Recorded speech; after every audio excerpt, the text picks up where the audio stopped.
to the September 9th meeting of the Nantucket Conservation Commission.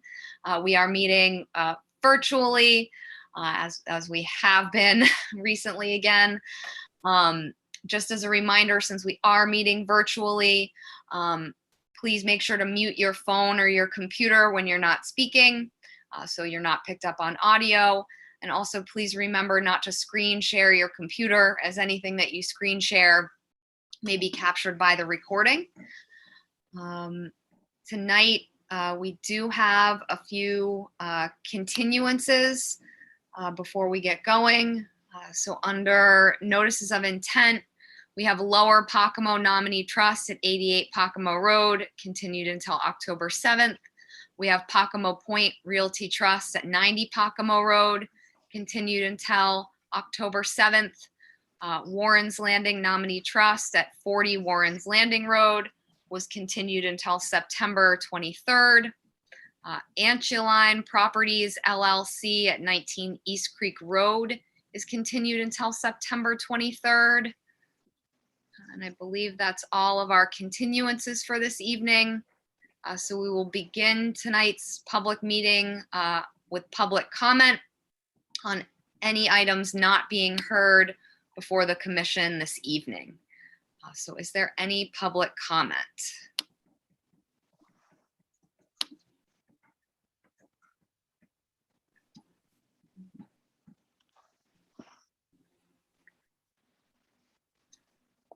Looks like we don't have public comment at this point, so we can get going. We will begin under notices of intent with Johnson at 34 Easton Street, and the representative for this is Art Gasparo.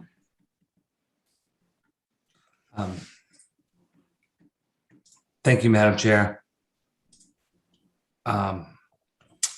I'm before you tonight with a notice of intent for the replacement in kind of a pier, a licensed timber pier within Nantucket Harbor. And the pier is aging and showing some signs of deterioration. There is, as I mentioned, a license for Chapter 91 Waterways license exists for this structure. There was a lot of permitting that was done back in the 80s and even to the early 90s for some modifications. And we would retain an experienced marine contractor to come in and remove all of the materials, dispose of them properly off-site, and reinstall a new timber pier to the same dimensions as what currently exists. It's essentially just responsible maintenance of a licensed structure. I'm going to be happy to address questions or concerns that you may have. Thank you, Art. Are there any questions or comments from commissioners?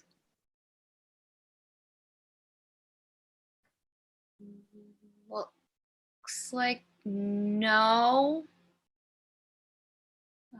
Jeff, do we have any questions or comments from the public?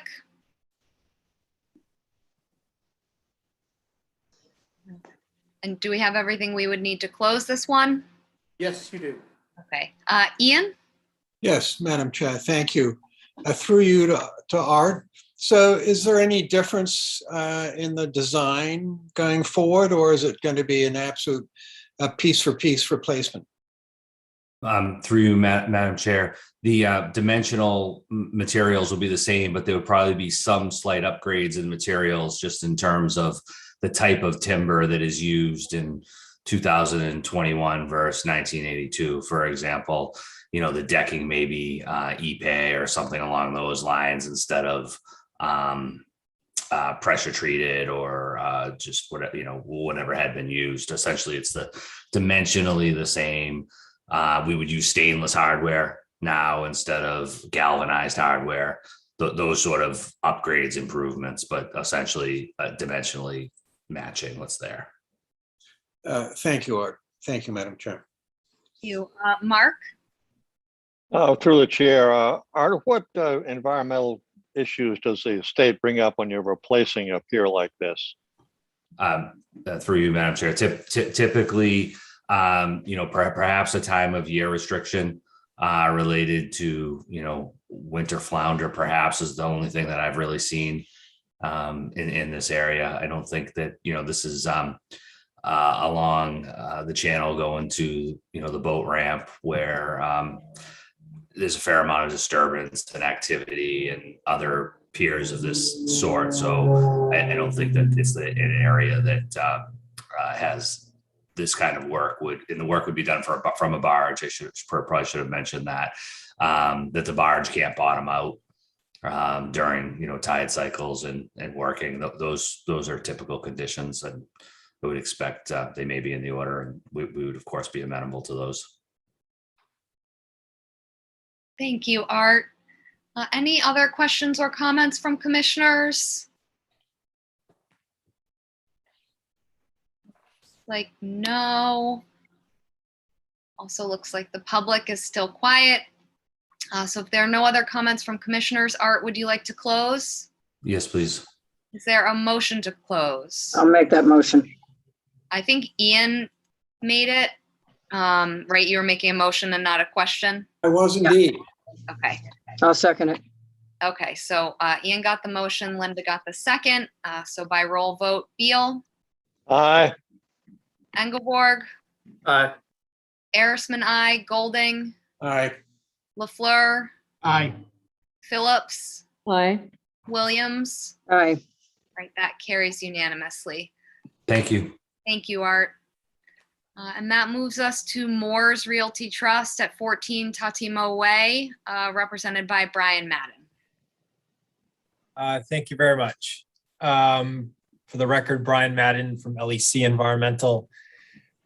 This property was recently before you a few months ago for a septic upgrade.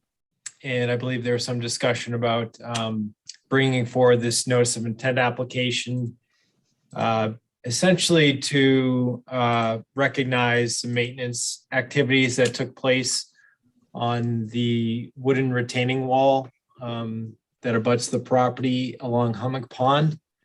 I don't know, Jeff, if you want to pull up that site plan.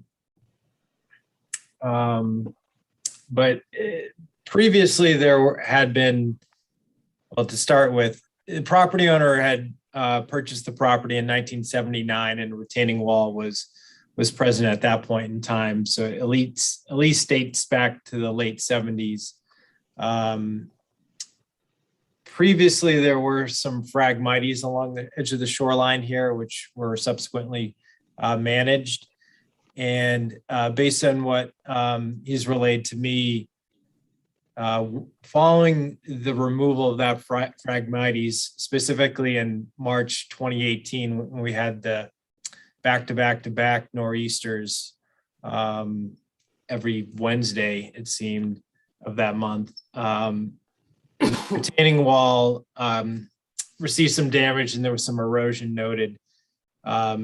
So he performed some maintenance activities, was unaware whether or not that would require a new filing or any filing whatsoever. He was under the impression that that would qualify as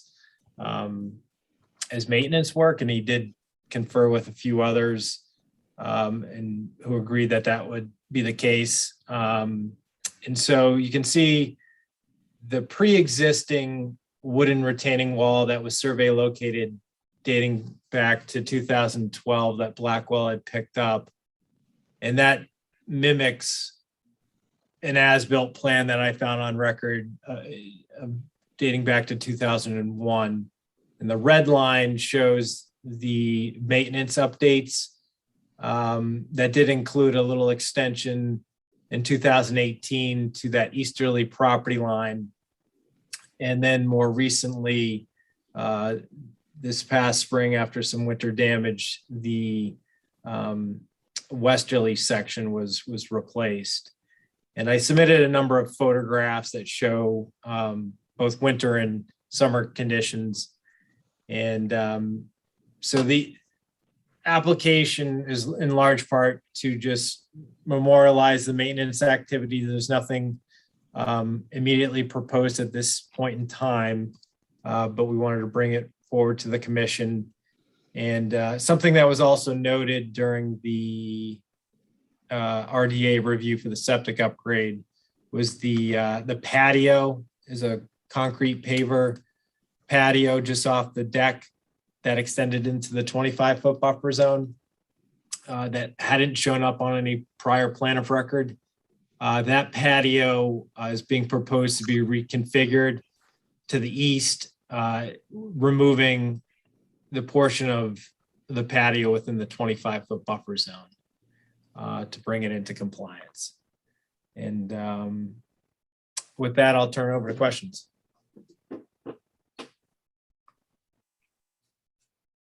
Thank you, Brian. Looks like Seth has a question or comment. Thank you, Madam Chair. I don't really feel like this is the definition of maintenance. There's extension of the retaining wall. There's reconfiguration of the retaining wall. So I'm a little bit concerned about that in terms of unpermitted work happening.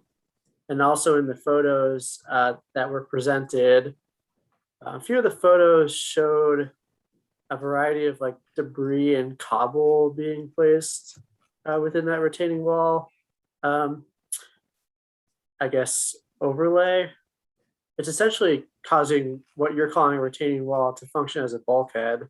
I know it's now connected to the bulkhead that's to the east of that site as well. And I'm a bit worried about how that wall is going to change the natural processes of the shoreline there, particularly with the fragmentation removal happening. It's impeding the ability for the native species and the native shoreline ecosystem to grow there. So a little bit concerned. I understand that there's a historic wall that predates the Wetland Protection Act. I don't necessarily see an issue with maintenance of that part of the structure, but this to me represents a expansion, and also the fact that there was a unpermitted patio, as well as just a little bit concerned about the history of the site. I appreciate the applicant being willing to move that patio, but should have never been put there in the first place. Thank you, Seth. Any other questions or comments from commissioners? I know I share Seth's concern, especially with the extension of the retaining wall, because when I, first read the application, I thought, okay, retaining wall, what's it retaining? And then I thought, oh, this seems more like a bulkhead than a retaining wall. It's kind of an in-between. And I'm definitely concerned about the extension of that. Yep, I guess I'll let Mark speak. Okay, Mark? Are we confident of the dates of the original wall there? I've gone through historic aerial review. It seems to line up. The oldest plan on record I think I could find was dating back to 2001, where that matches that 2012 line work you see on the plan before you. Certainly I can reconfirm with the property owner and see if we can dig up some old photographs to show you what it looked like previously. I will say on the extension, one thing that did occur, there was a flared end that was more seaward that was kind of realigned to be more landward and match that bulkhead retaining wall structure to the east, where it actually juts out more into the water. You can see in the photographs, this has a sandy edge shoreline to it. So it certainly don't want a gap there between those two features, but can understand the commission's concern about piling up of additional material and just having a more formal level of maintenance here in consideration of natural processes. at this point in time, we're not looking for any extension to the west. And certainly would expect the commission to, if that were to occur and erosion were to occur to the west, that something a little bit more soft engineering would be appropriate in that setting. Thank you, Brian. Did they ever consider a soft extension on that east side instead with maybe some native plants to, again, establish that native community since the Phragmites is gone? Yeah, I think there was no malice by the property owner. I think it was basically thought he was doing the right thing, just replacing it and then matching it up with the abutting property. Really, that connection point is, I'd say, on the order of 8 feet, 8 to 10 feet, I think. So not a huge gap. And there is overhanging shrubs in that specific area. I think that's pretty evident in the photographs I submitted. Thank you, Brian. I think Mark had his hand up, and then Ian, and then Maureen. I'll pass for right now, Madam Chair. Thank you. Okay, so Ian, go ahead. Thank you, Madam Chair. So on Google Earth, or not Google Earth, but an aerial photograph shows to the immediate east a house that is a modern house, at least 4 times the size of this one, with what appears to be a bulkhead extending along the entire length, with jetty going out into the pond. So I would say, with respect, this is pretty modest compared to what has clearly been permitted at a much later date adjacent to it. And I haven't been out there to have a look, so I don't know if we want to consider going out to have a look, but it really is startling, the contrast between the two. Thank you. Thank you, Yeah. Ian. Go ahead, Brian. So yeah, sorry, just to interrupt. We will be continuing for 2 weeks for natural heritage. So certainly I would advise anyone to go out there, take a look. And I had looked at that file for the adjoining property. I don't know the specific dates, but Ian, you're correct that there have been substantial improvements on that property within the more recent past. And certainly the assemblage of materials that are on this property are pretty, there's a stark contrast there. Yeah. And Madam Chair, may I, through you? Yep. Thank you. Jeff, is that something that it would be easy for you to pull up and send us when the project to the east was approved? Sure. No, I can do a history review on that. Yeah. Project to the east at 16 Tatimo. I think it's the Yeah. address. Thank you very much. Thank you, Sure. Madam Chair. Thank you. Maureen? Yes, thank you, Madam Chair. Brian, when I first went through this, what struck me was the fact that there was somehow I got an implication that the removal of the Phragmites was somehow contributed to this. Oh, sorry. I thought I had my phone turned off.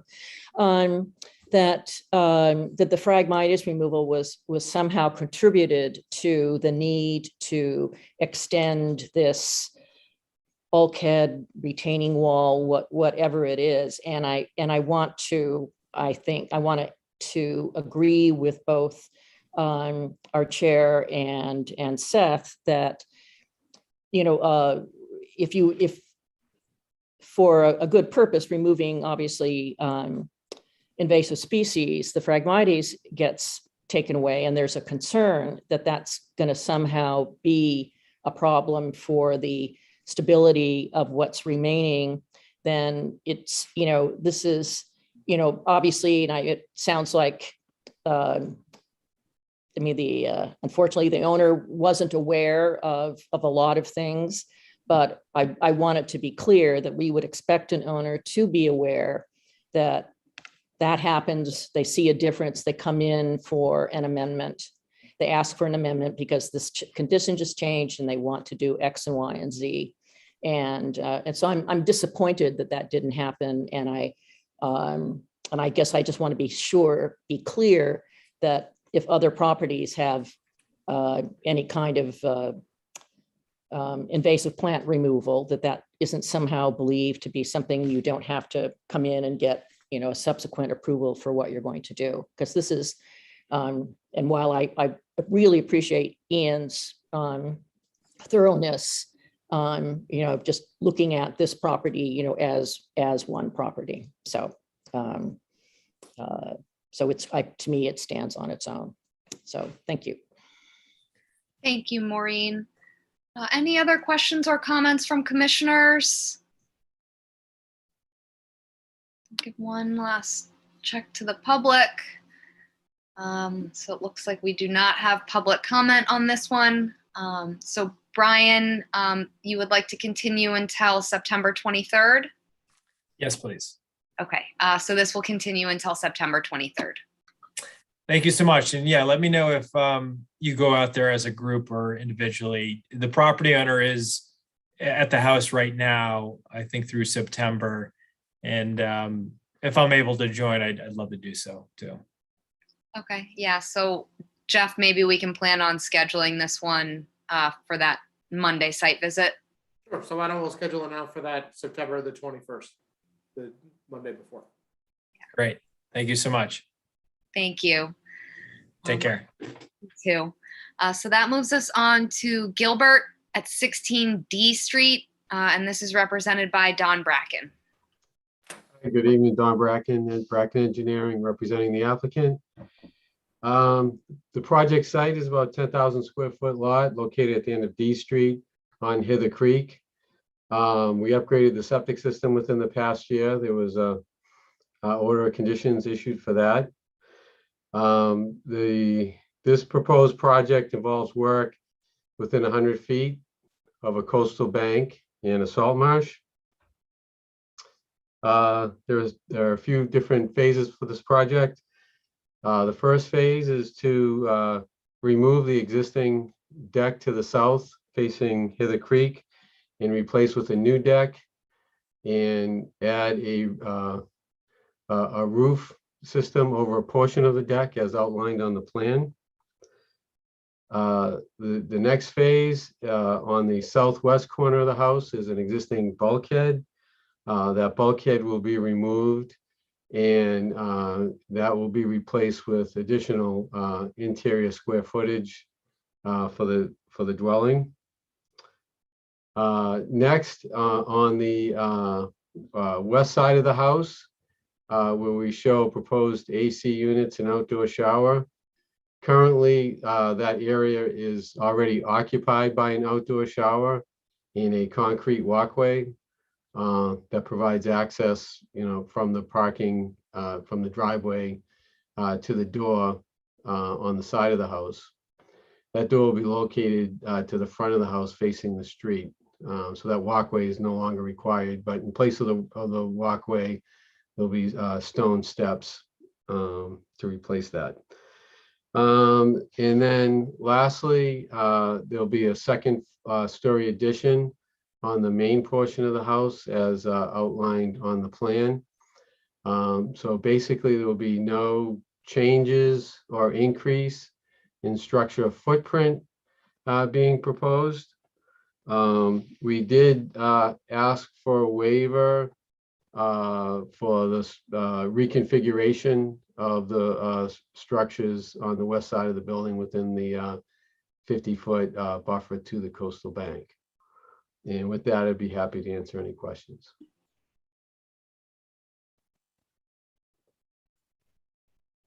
Thank you, Don. I know I saw Maureen's hand go up.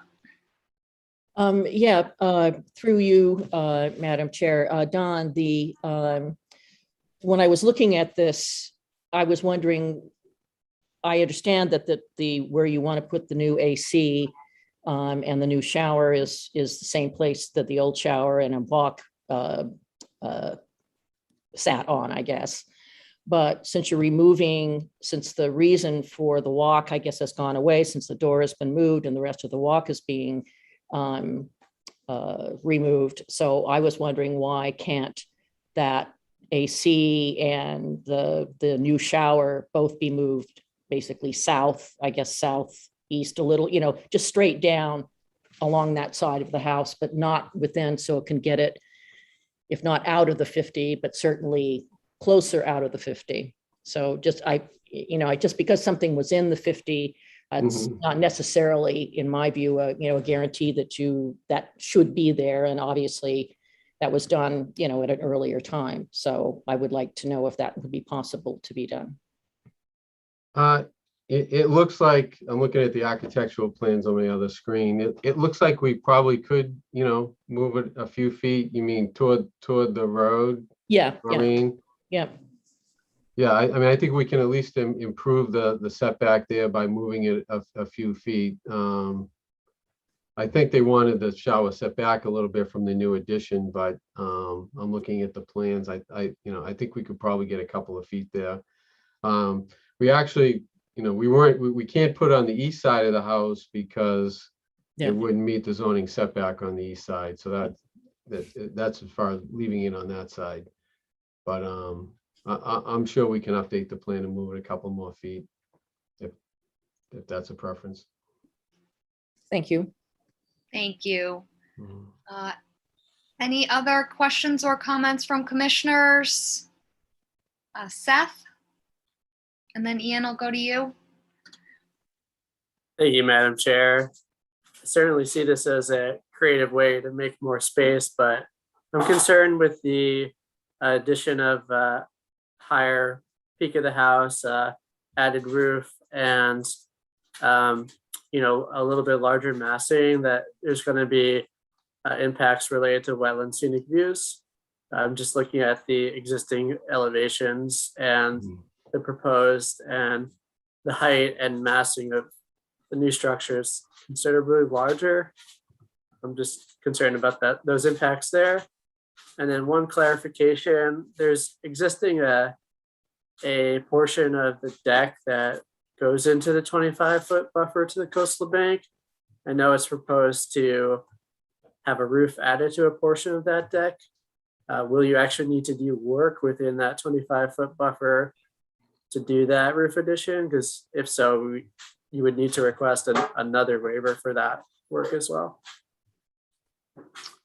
I'm sure that there are going to have to be new footings to replace the footings that are there, in order to support that roof. So yes, we would have to, do work within that. But the 25-foot buffer, my understanding, that has to do with the natural vegetation. And right now there is no natural vegetation there. So that's why we didn't ask for any waiver for that work. We only asked for it for the work within the 50. Yeah, it is unfortunately within 25 feet to that coastal bank. So regardless of how denuded the property's vegetation is, the bank is still there. So I think maybe a better option than to pull the deck back, maybe we could come up with a planting plan along the top of the coastal bank to compensate for that work, even though we're staying within the original footprint. If that's, that's acceptable. I'm sure I can talk to the clients about that. it might be worth looking into. Seth, did you have kind of a reply to your original question before I go to Ian? Yeah, I mean, I think either way, we would need a subsequent plan documenting those changes. And I understand your point, Don, but it's not really related to the vegetation. It's related to where the line is drawn. So if there's going to be any work, the waiver is required. And especially if there's going to be new footings put there rather than just work happening, new footings are structure. And we certainly wouldn't want new structure within the 25-foot buffer. So just an updated plan showing what's going to happen where. And I can get more detailed information from the architect, what they plan on for footings as well, if that will help. Yeah, I think that would be helpful. Yeah, Thank you. And one other thing, I'd just like to, you brought up about the mass. I just wanted to point out, when it went through HDC, I'm sure they were concerned with that. The structure itself is only 22 feet from the street and 24 feet. So I think by looking at the plans, you can see that they made an effort to keep it as low as they could by adding the dormers to it. And just wanted to put that out. And again, it's not the entire structure, it is just the main mass that's getting the second story. Thank you, Don. Ian, you had your hand up? And I then did. Thank you, Linda, Madam over to you. Chair. And of course, I mirror what Seth was saying, and I'm very concerned that it seems like a good way of getting around our regulations of construction within the 25 to 50 foot. And right now it's an open deck. And I think it's a rather ingenious way of I certainly mean this with no deleterious implication, but I'm strongly opposed to that sort of incremental approach to chiseling away at our wetland regulations by having, in effect, what is new construction within the 25 to 50 foot zone. Thank you. Thank you, Ian. Linda? I think I know this property. It might be helpful if we put this on the viewing list also, since we're going out on the road on the 21st. Yeah, I'm sure we can add it. Mark? Yeah, in support of what Ian was saying, I noticed that in the old plans, it says deck, and the new plans, it says porch. And I wasn't clear on how much of that porch will be covered through the chair. Don, could you tell us that? Yeah, I don't know if we can put that plan back up. It's, we try to show the existing information as light as we can and still see it. So the proposed information where it says the roof added over deck, you sort of can see where the solid line is. Basically, it's an extension of the main mass of the house, that portion of it. If it looks like it might be, 12 feet. I don't have the measurements in front of me, but 12 feet by 20 feet, something like that. We submitted the architectural plans with the application, and I think if you look at that, it clearly shows the difference, and you can make a good comparison. Mark, did you have a follow-up to your question? I thought I saw your hand maybe go up again. So the entire deck will now be a porch that's fully covered. No, not the Am I entire deck. I would say about 80% of it. 80%, Okay. about 80% of that existing deck will be covered. Okay, thank you. Mhm. Any other questions or comments from commissioners? Ian? Yes, Madam Chair. Through you, Dawn, would you please put up the west elevation? Or I think Jeff's gonna Yeah. get, Or Jeff, would you You get it, please? Jeff? They want me to get it. No. Don, if you have it handy, you can go ahead and put it up. That's fine by me. I have to pull that one up. Yeah, It'll take me a sure. minute.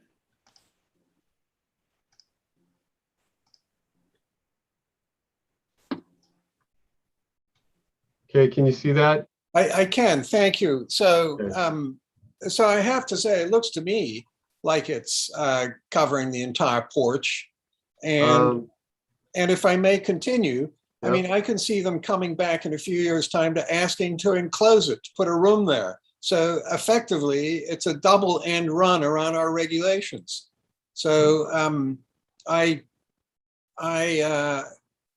oppose this. Thank you. Okay, well, I wouldn't call it an end run, but that's up to you how you want to phrase it. But this is the side facing the water, and so this is the main mass. This is where the covered porch is on this section, and then this section is still open.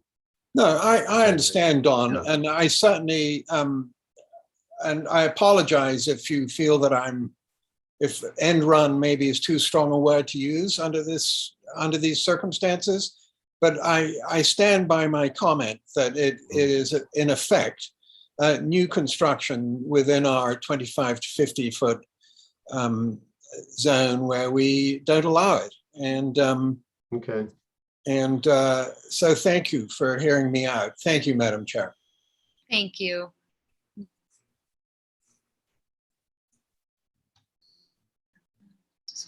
Wait for the screen share to come off and then hopefully I'll see everybody. All right.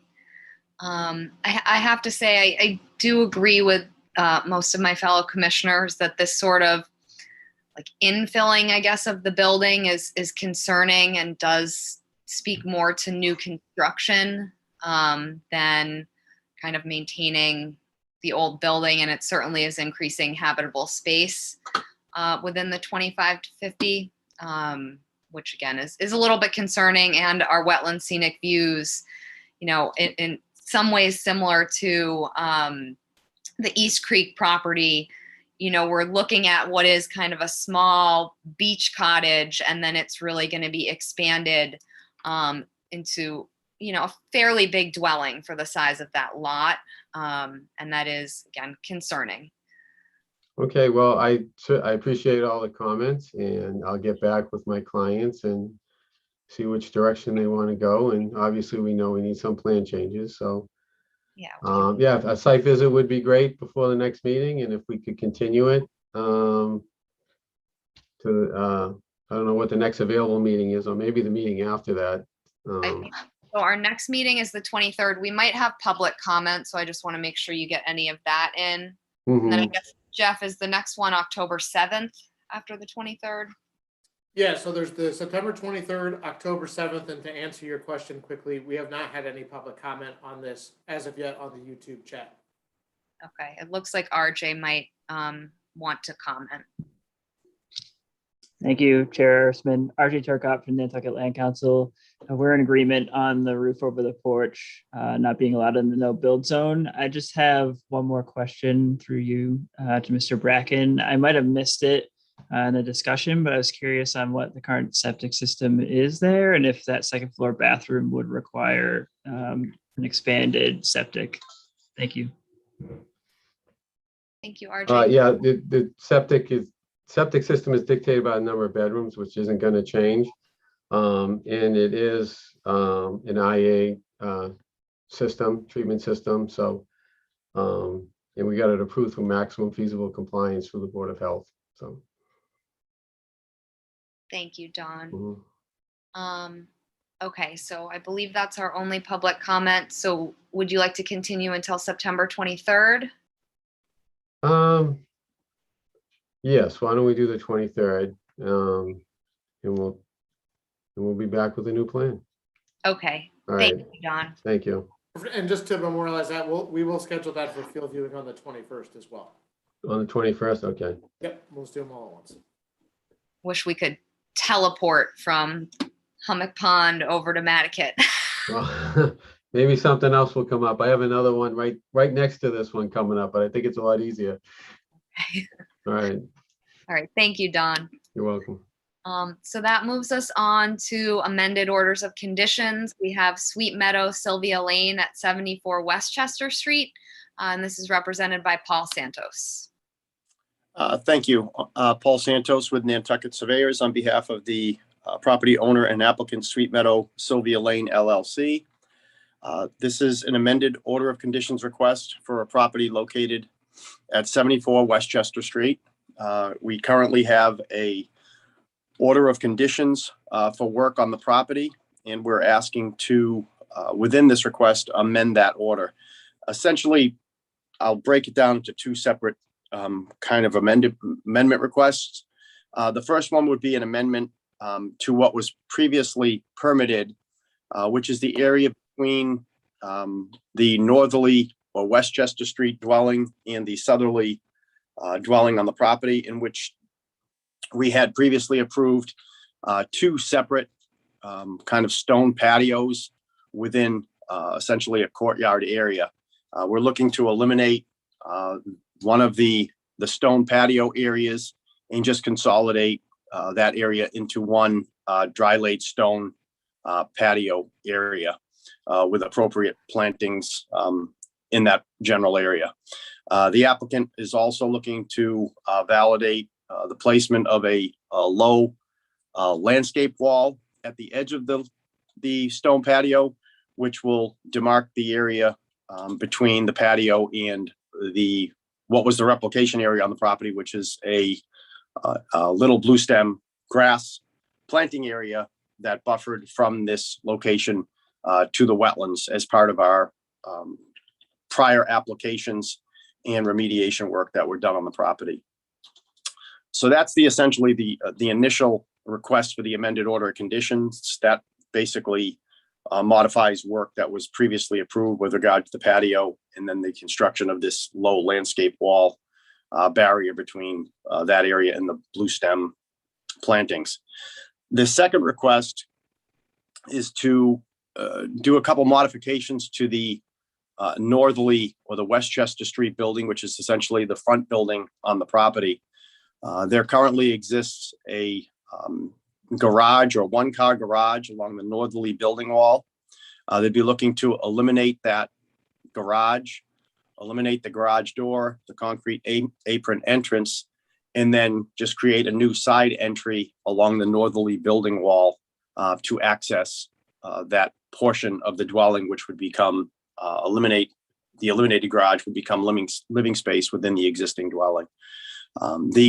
There would be a new entryway door, a step to get into the property, and then there's actually a elevated overhang, which is a covered area that would be cantilevered off the building to provide shelter as you enter that door from the driveway.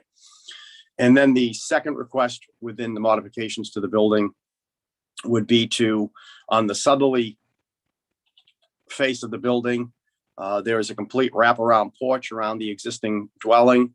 A portion of that area is completely right now is a screened, enclosed screen porch, which is essentially counts as ground cover under the building regulations, where it's a enclosed screened area, permanent screens along that southerly building wall. What they'd be looking to do there is eliminate the screen porch component and just enclose that area in the same footprint that is already existing for the screen porch.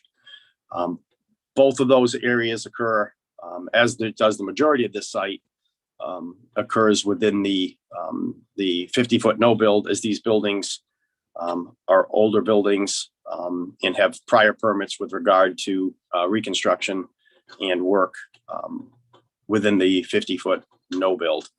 So twofold, I guess we can take them separately, or I'm happy to answer any questions that you may have with regard to the request. I've also included in the set of architectural plans, which shows the building elevations both along the north face and also the south face of the existing building, and happy to answer any questions that you may have with regard to the application. Thank you, Paul. Are there any questions or comments from commissioners? Seth? Thank you, Madam Chair. I understand a bit about the history of the site and the constraints of the buffer zones, but I have some pretty significant concerns about the multiple new structural elements that are being proposed within the 50-foot buffer. You mentioned the landscape wall.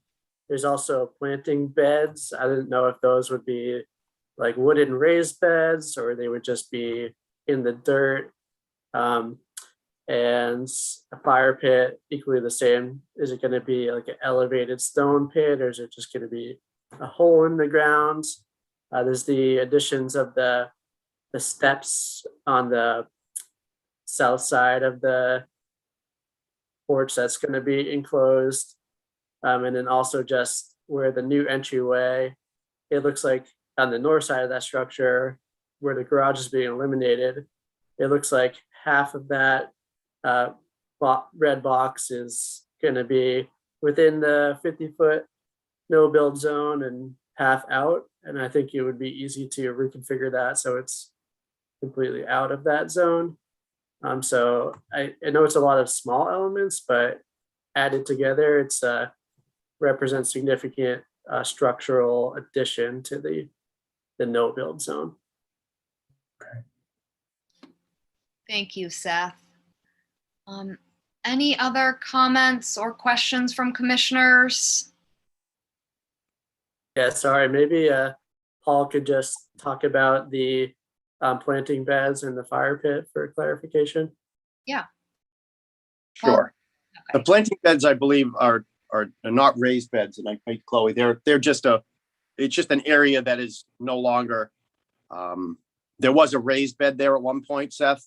There was a mound, in fact, in that we removed some of the invasive plantings that were in there at one point. So they're just at grade, just landscape bed. If you remember, that was the area that we removed all that existing rows of Sharon. That was a barrier, and then we changed the driveway out from the gravel to the shell driveway. The fire pit, to be honest with you, Chloe, do we know, is that at grade or is that? We don't know. Yeah, that I don't know. I'd have to look into that, Seth, for you. I'm not sure whether that's I would assume it's probably, I don't know. I'd have to find out whether the fire pit's recessed in the ground or whether it's a small, elevated one, like a propane fired or something like that. I'm not sure. And then your question about the north entryway, that area that I'm showing there, the majority, that's all elevated, Seth. I mean, granted, that is in the 50, and I understand what you're saying in that area, but that is if you look at that building section, that's a cantilevered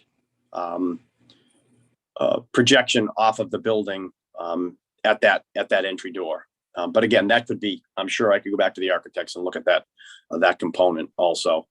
There is a smaller step as you enter into the building, but the large red line that you see on the plan is a cantilevered overhang. Thank you, Paul. Seth, do you have a follow-up? And then Ian, I saw your hand. I also saw Jeff, so I want to make sure. Yeah, thank you. And thank you, Madam Chair. Most of that makes sense.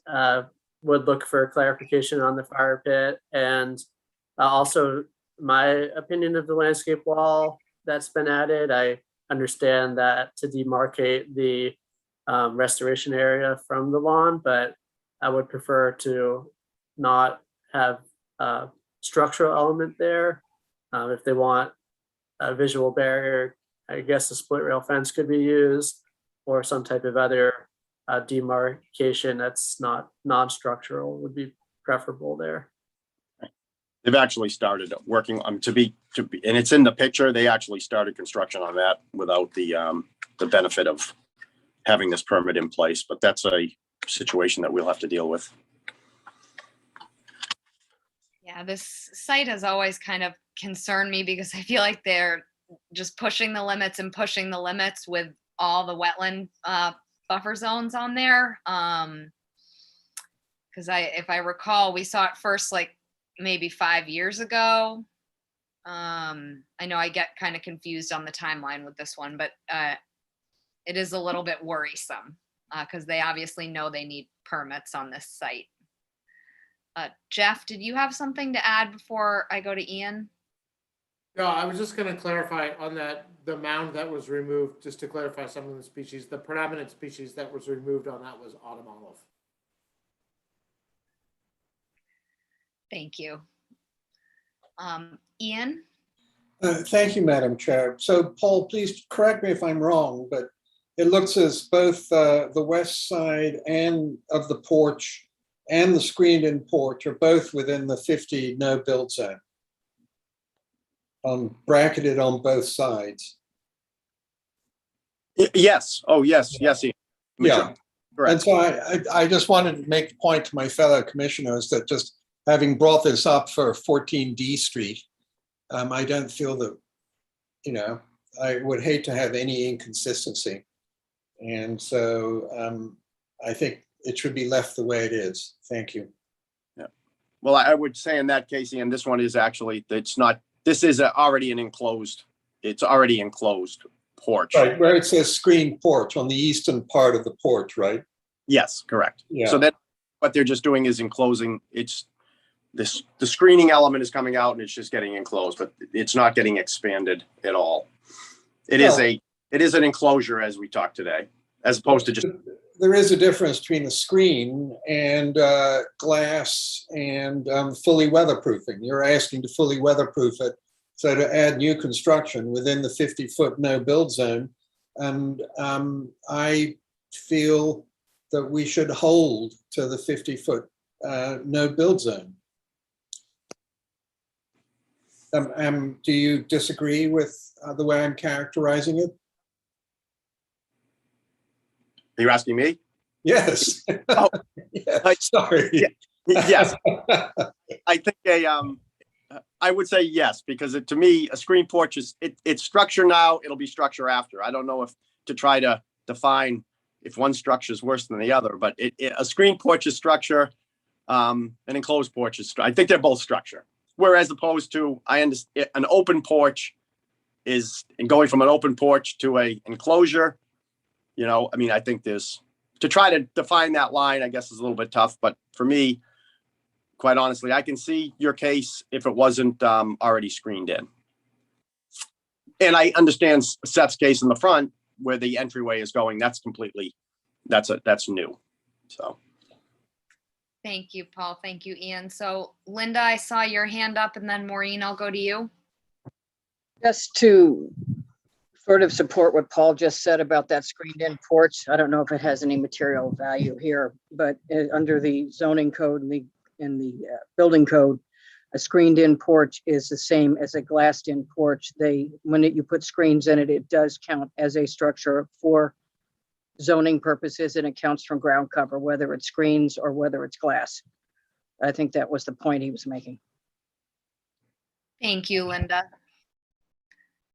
Maureen? I think that there's some missing of the point on this. What I think that Ian is saying, and with respect, Ian, that this is, yes, it's already enclosed. I don't think that's not the point. The point is that there's going to be a new kind of enclosure built within the 50. And whether it's, you're enclosing or you're not enclosing, it's still new construction within an area that is where there isn't supposed to be any. So that's how I look at it. And I think that's how Ian is looking at it as well. And so whether, what it's called under the zoning laws or the fact that it's already a structure, it's kind of like, wanting to swap out, and it is similar to the D Street thing where you have something that's there and it's lesser, and then you want to add more to that footprint because that footprint, it kind of assumes the footprint lets you do more, and I don't want to be rude about it, or kind of whatever you like. I've got that footprint, so now I can make it enclosed and I can put a roof on it and I can do this and that. And I think, this is, I share my fellow commissioners' concern, and it really, fine, it's structure now, structure then, but whether it's new or old construction, I think is what we need to focus on. Thank you. Thank you, Maureen. Any other questions or comments from commissioners? Seth?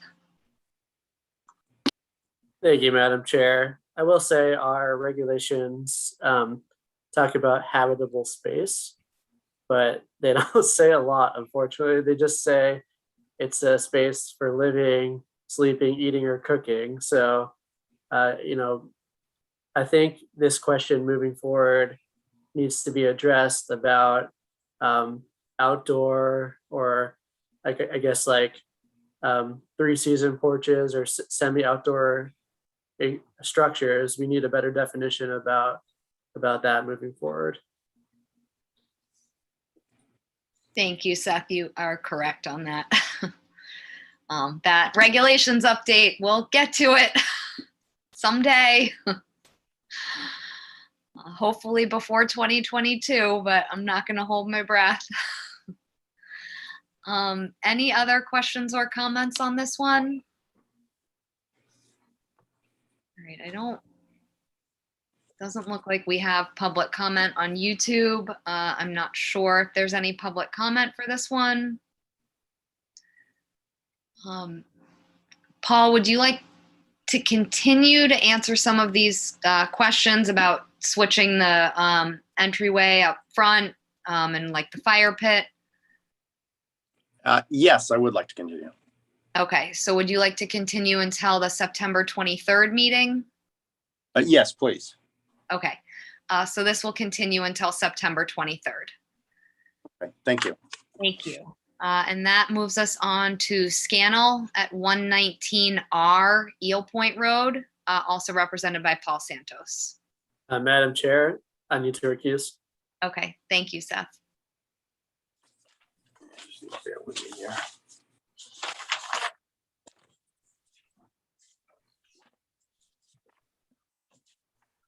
Okay, thank you. Again, Paul Santos with Nantucket Surveyors for the applicant, William F. and Elizabeth A. Scannell, who are not only the applicant, but the property owner. This is, again, an amended order of conditions request for a modification or an amendment to an existing order of conditions that was issued for this property. This property is currently being redeveloped. And we came before you previously in which we had work within the 100-foot buffer zone to a coastal bank. That work at the time involved placement of a pool and a pool house. This, similar to that last application, I'd like to kind of break down into two separate discussions.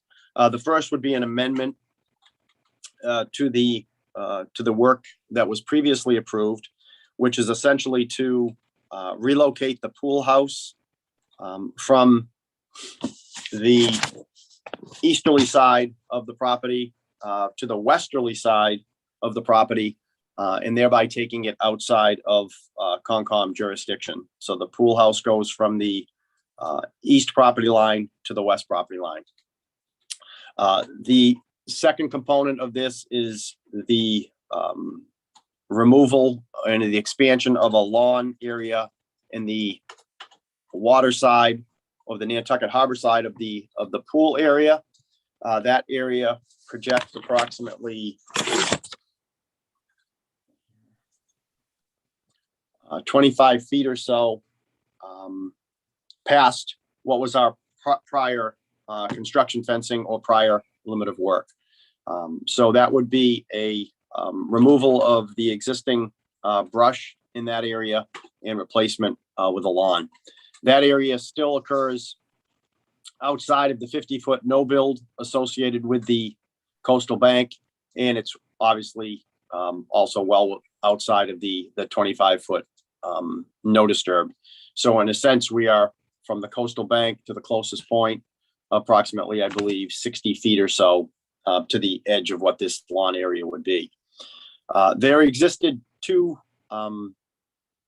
large walking paths that existed along the backside of this property that provided access to what is the existing beach stair area. This property, along with 119R Eel Point Road, acted together as they were held in common ownership previously. We will be and have actually abandoned those footpaths that are out there right now. They're just being allowed concurrently to revegetate, and those areas would no longer be mowed and cut. Part of those areas were right adjacent to the 25-foot no disturb, and they were basically between the 25 and the 50. So those areas, since this property is transferred, have been left to revegetate, and they are currently revegetating. That's essentially the first component of the amended order request. The second component is to construct a wooden beach stairs for access to the beach. Currently, the property has a set of wooden beach stairs that rises up to a plateau at the top of the coastal bank. There is then an opening in which there is currently a set of aluminum beach stairs that goes down to the beach. Within this application, we're looking to construct reconstruct the wooden stairs to a platform area at the top of the coastal bank, and then provide a stairway down to the beach. The stairway itself is approximately 3 feet in width, and there is a platform that you see on there that extends approximately 20 to 24 feet, which is across the plateau on the top of the coastal bank, and then extends down to another 3 foot wide set of stairs that goes to the coastal beach. The approximate width of that platform on the plan is approximately 10 feet in width. It encompasses the 3 foot wide stairway or platform area, and then an additional 7 feet to the east. That is the application. Happy to answer any questions that you may have with regard to the amended order of conditions request. Thank you, Paul. Any questions or comments from commissioners? Ian? Yes, thank you, Madam Chair. Through you to Paul. Yeah. I would like to see an actual cross-section of these replacement steps, and I'd like a site visit. The idea of building a platform, how big is the platform, did you say? That shown plan, Ian, is approximately 10 feet wide. And how many feet long? It's 20, I believe it's 24, Ian. Yeah, so, you know, I'd like to go out and have a look, and I feel that within the 25, you know, within the 25 do not disturb, that it's clearly a significant disturbance. Thank you, Madam Chair. Thank you, Ian. I have to say I share your feelings about the platform. To me, it seems like a deck that's kind of unnecessary in an area that we wouldn't allow a structure like that. So I think if they want to continue the stairs, then continue them at 3 feet to meet the next set. But I can't see justification for a platform of that size. Any other comments or questions from commissioners? Maureen?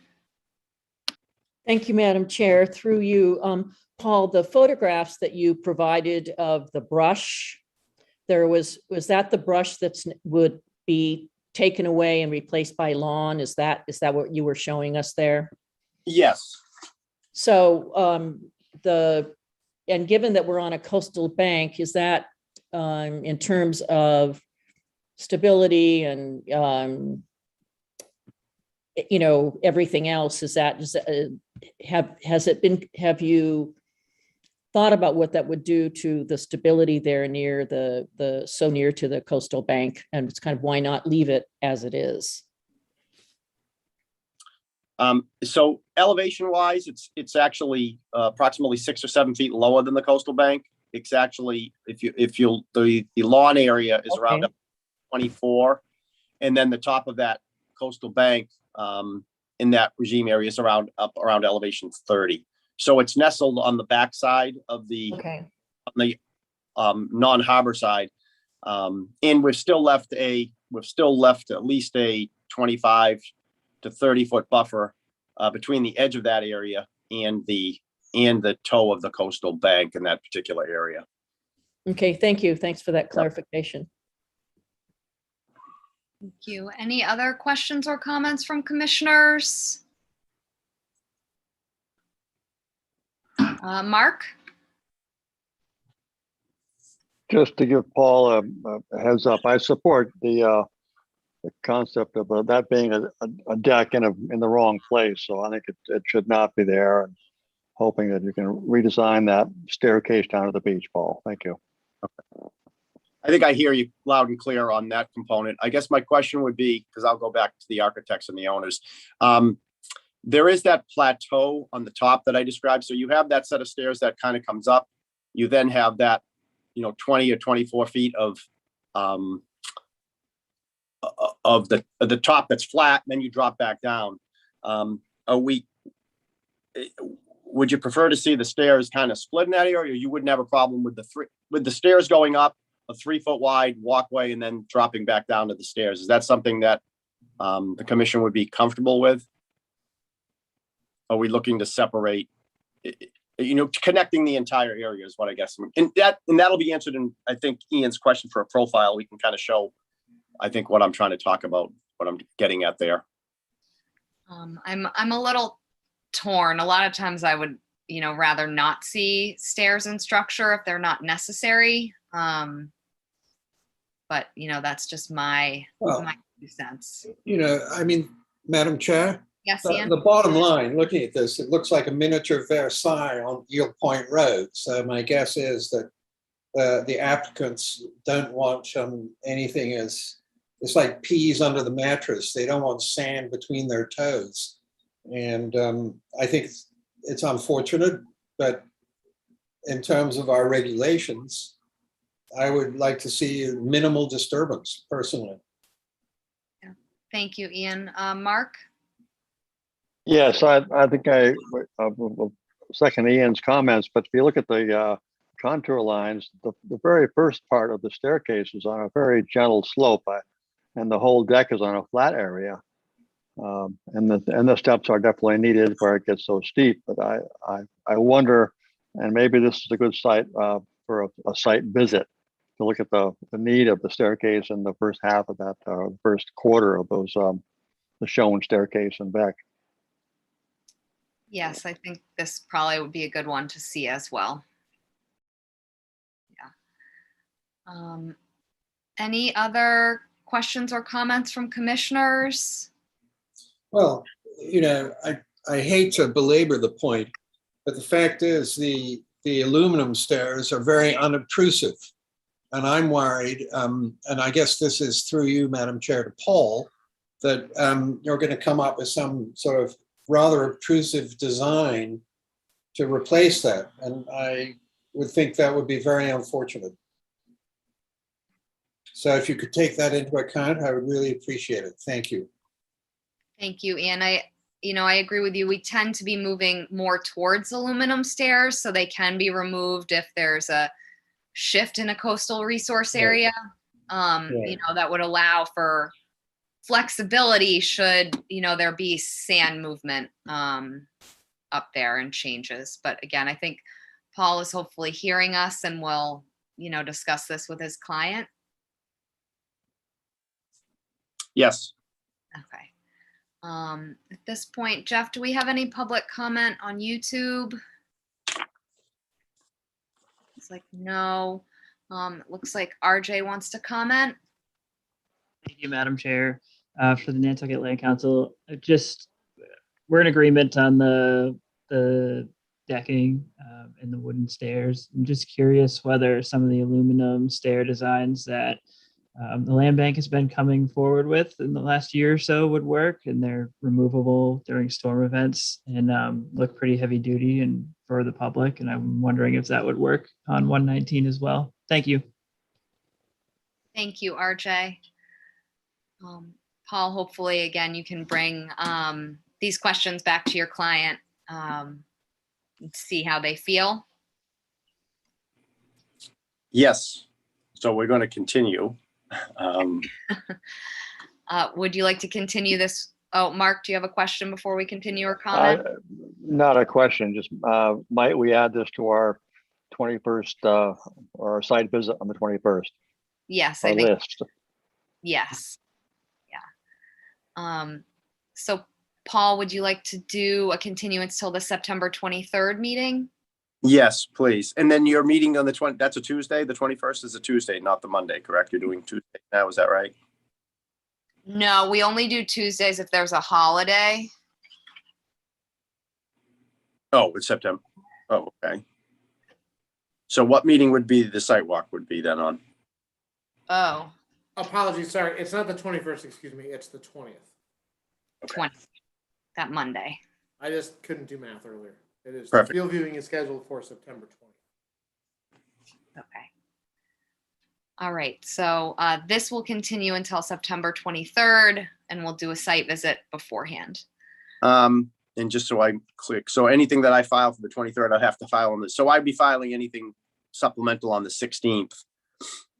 So that would be filed before the site visit also. So, okay. All right. Thank you, Paul. All right, thank you.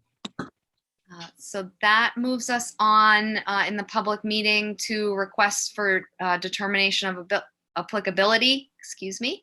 And we have Catino at 11 D Street, represented by Don Bracken.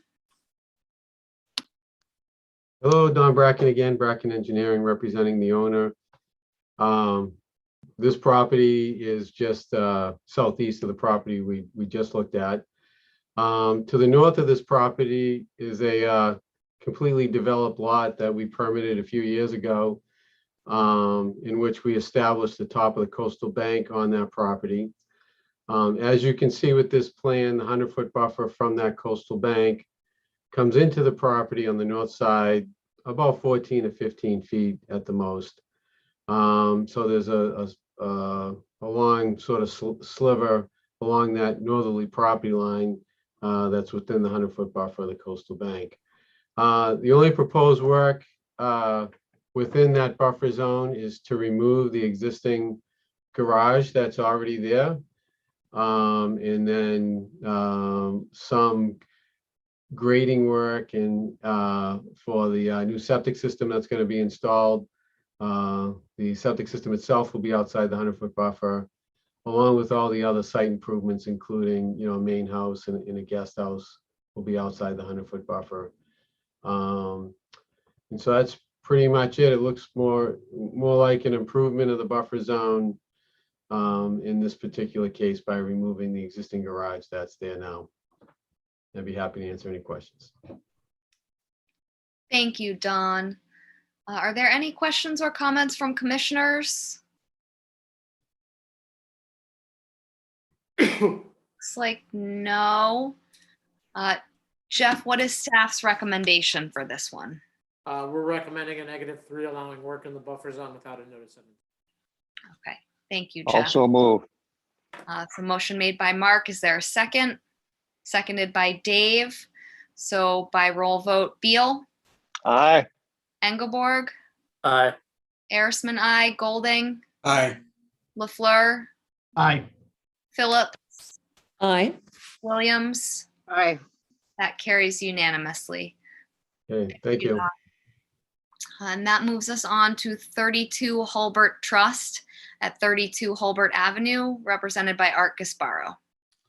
Thank you, Madam Chair.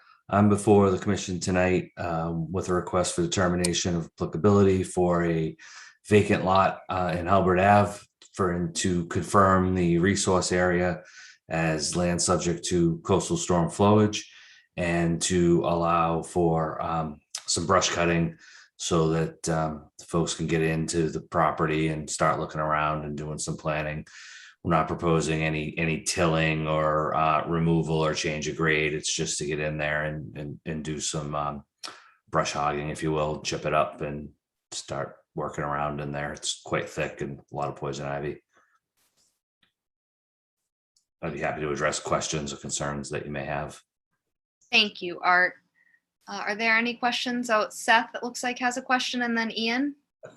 I think Ian was first. Oh, But I defer to the botanist. Am I going to take it from the left or the right? I'm an avian ecologist by training, but Oh, anyways. my apologies. I'm trying to insult you there. I was just hoping that with the proposed brush cut, we would have the standard condition that vegetation with a DBH of 4 inches or higher be left. That's fine. I don't think there's really much that's larger than that. okay. Thank you, Seth. Thank you, Art. Ian. Seth read my mind. So, Art, I would hope that would be honored. I'll certainly pass it along, and it will be, I'm sure, written into the issued determination that I'll provide to the applicant and owner. Thank you. Thank you.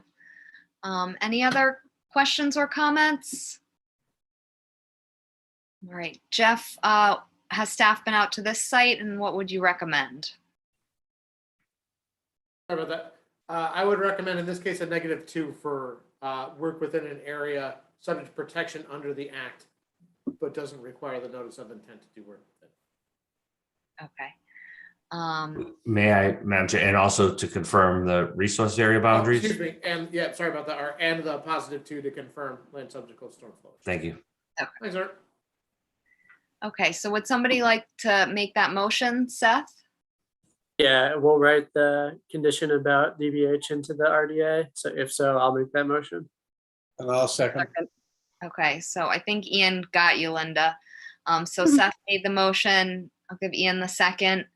By roll vote, Beal, An empty lot on Hobart Avenue, who would have thought? Aye. Engelborg, Aye. Arisman, I, Golding, Aye. LaFleur, Aye. Phillips, Aye. Williams. Aye. All right, that carries unanimously. Thank you, Art. Thank you. And that moves us on to minor modifications. We have 5 Sherburne Way LLC at 5 Sherburne Way, represented by Art Gasparo. Thanks, Madam Chair. I'm before you tonight to modify the order of conditions for the project that had been related to the removal of the existing structure at 5 Sherburne Way and the construction of a new structure with patios and pool. Since the approval was issued, the architects and landscape architects have refined the design and I believe lessened the impact in terms of how the commission would view the project, in that while the structures have been slightly rearranged, they're no closer to the top of the coastal bank. And of course, in this area is a vegetated, stable coastal bank. And the patio area has been greatly reduced within the buffer zone. So it's really just a fine tuning of the approved plan, and I believe a reduction from the previous approval. And I had shown the approved. I didn't show all of the approved structures because I felt that it would clutter the plan, but the approved patio in a grayscale on the plan so that you could see that was the one where the patio had sort of gone across almost the whole property, and now they're gone to just a couple of small, what they're calling, I think, breakfast terraces, something along that lines, that are much smaller in scope. Thank you, Art. Are there any questions or comments from commissioners? Well, please thank your clients. Yes. It's always nice to see a reduction, for sure. Jeff, has staff been out to look at this site? Yes, and we would recommend issuing this as a minor mod. Okay. Is there a motion to issue the minor mod? Motion made by Maureen. Is there a second? Seconded by Mark. So by roll vote, Beal, Aye. Engelborg, Aye. I, Golding, Aye. LaFleur, Aye. Phillips, Aye. Williams. Aye. Right, that carries unanimously. Thank you. Thank you, Art. And that moves us on to EPR RGH LLC at 119 Eel Point Road, represented by Paul Santos. Madam Chair, recuse for this as well.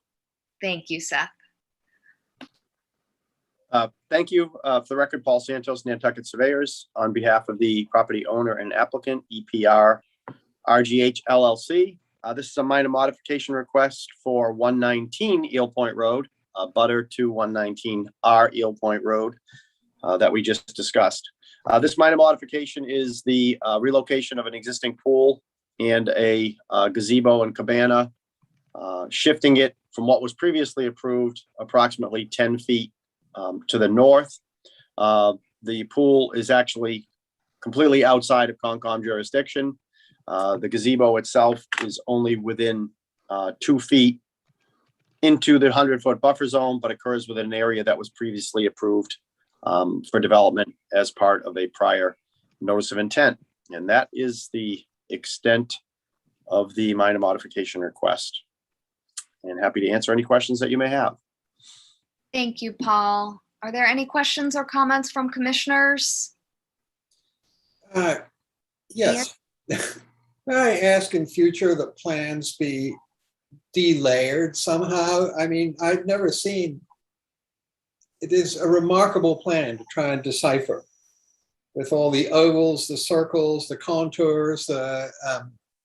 Am I just showing my age here, my fellow commissioners? Some of them are pretty difficult. Yeah. Well, I would say, Ian, it actually, if I turned off a lot of the Board of Health requirements, I think it would make everyone's life a little bit easier. Also, what the well radiuses carry with them a protective zone, a protective Right. groundwater. So I think, I hear you. I think clearly strip down Concom plans to make them easier. Well, that I would be very much appreciated by me. Thank you, Paul. It looks like a horse racetrack. Any other questions or comments? Jeff, have you been out to check this site? Yes, and we feel that this meets the requirements for a minor modification as well. Okay.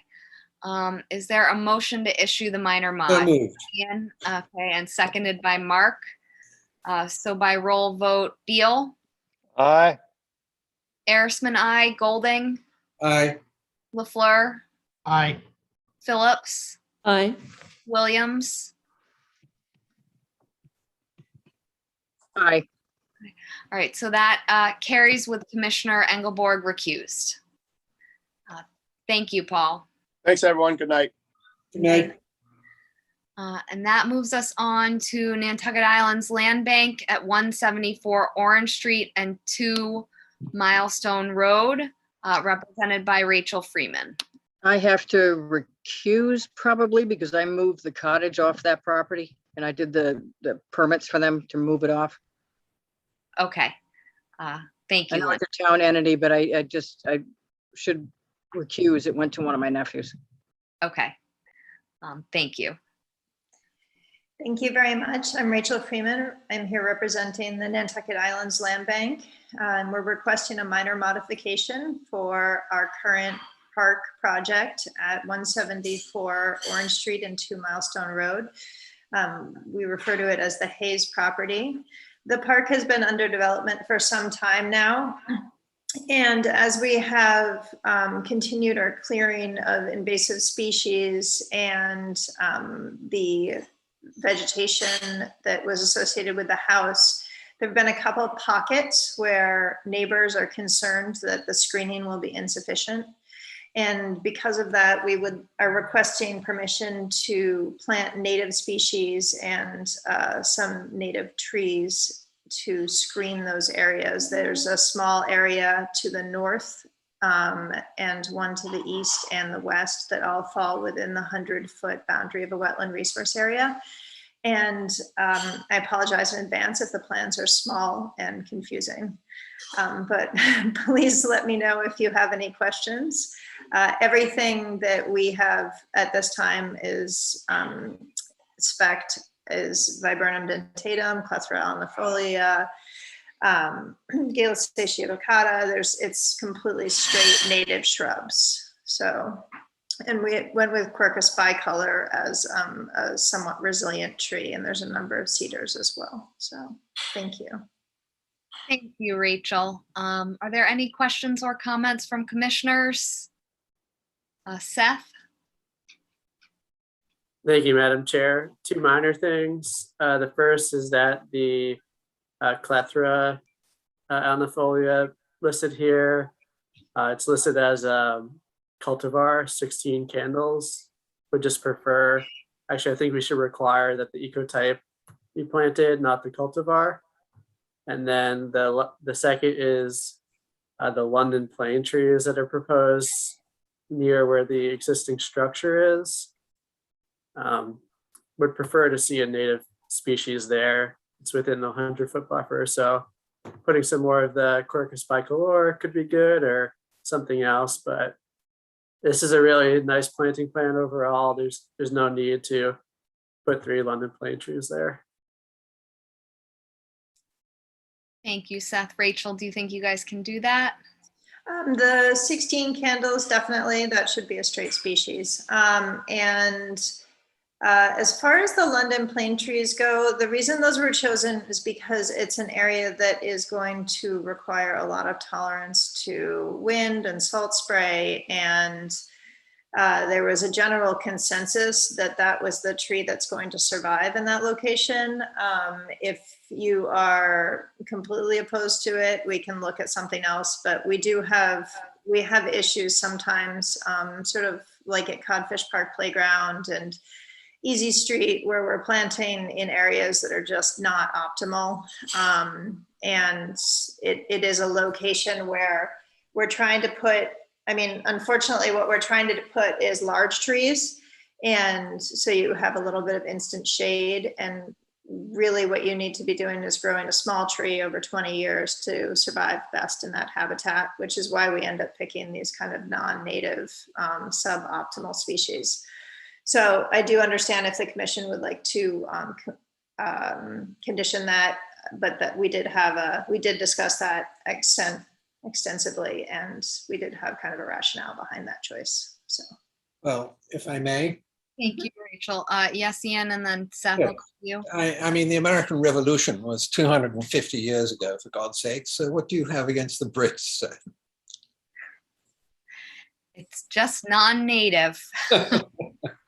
It has nothing to do with the species. Actually, I don't even think the species is from England. It's just the common name.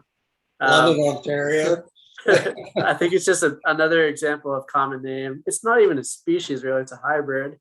it's a hybrid. But Yes. But, you know, the commission might disagree with me. My preference, I totally understand what you're saying, Rachel, and I hear you about wanting to provide instant shade. My preference is to find a native species that might require a little bit more work, but it's going to provide much more long-term benefit. It's tough to do the work sometimes, but it turns out better in the long run. Thank you, Seth. I share your opinion there, and I know Rachel has heard me like a broken record on many of these parks and things about the native species, so I'm definitely with you there.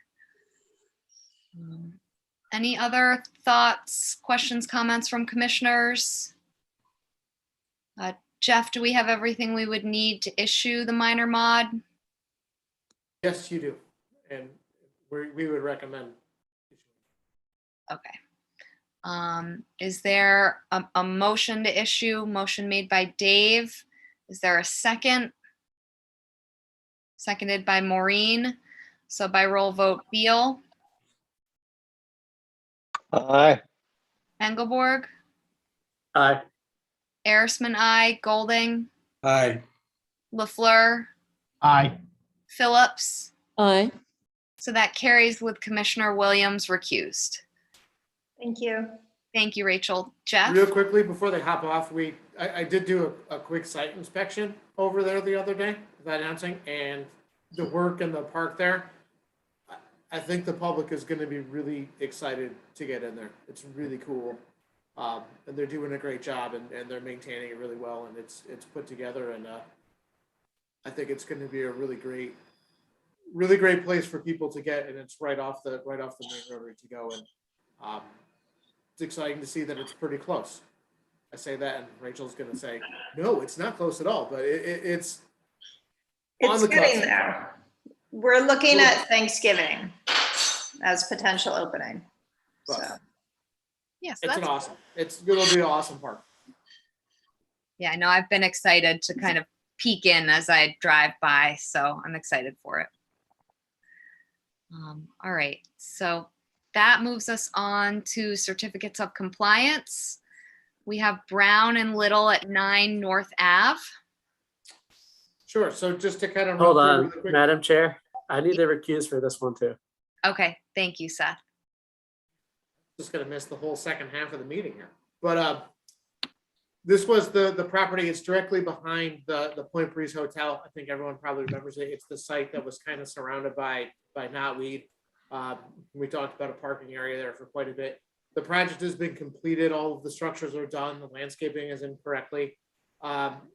We found that it was in compliance. Our only recommendation is that we carry forward condition number 20 that prohibits the use of fertilizers within the 25-foot buffer zone and resource areas.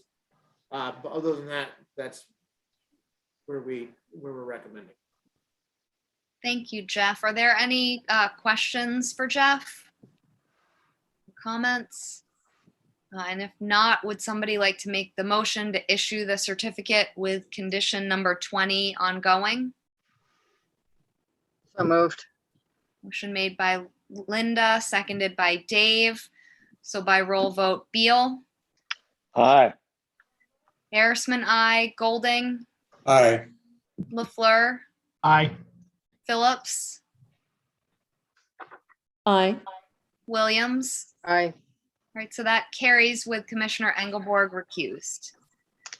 And moves us on to Rothbard at 3 Brooks Farm Road. Sure. So this was for a residential construction project. I think to note kind of in the back of this also abutted a larger wetland restoration project on an abutting property that was back there. That went through, but we found the site to be in compliance and kind of peeking over into the wetland. We found that wetland restoration to be in pretty good health for the unrelated project, and felt that everything looked good and we didn't have any recommendations for ongoing conditions. Thank you, Jeff. Are there any questions for Jeff? And if not, is there a motion to issue the certificate? So Sure. moved. So I'll give the motion to Linda and the second to Ian. So by roll vote, Beal, Aye. Engelborg, Aye. Harrisman, I, Golding, Aye. LaFleur, Aye. Phillips, Aye. Williams. Aye. Right, that carries unanimously. And that moves us on to orders of conditions. I believe we only have one, which is Johnson at 34 Easton Street.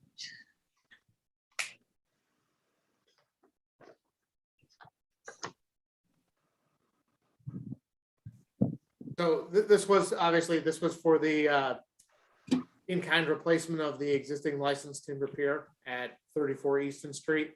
I honestly kind of mirrored the order of conditions that we used for the town pier project, where we required that siltation boom. Some of those other recommendations that we talked about tonight come through Division of Marine Fisheries as well, through some of their requirements, through their process. But this is what I have. Thank you, Jeff. Are there any amendments, Seth? Sure, the permit holder will do this, but it's older material, just adding a condition saying that the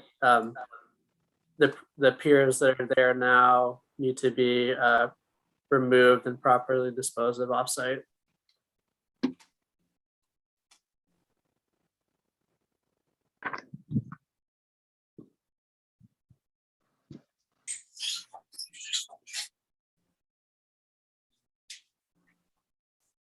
So I just added a condition 20 from that says all material removed from the site needs to be properly disposed of offsite.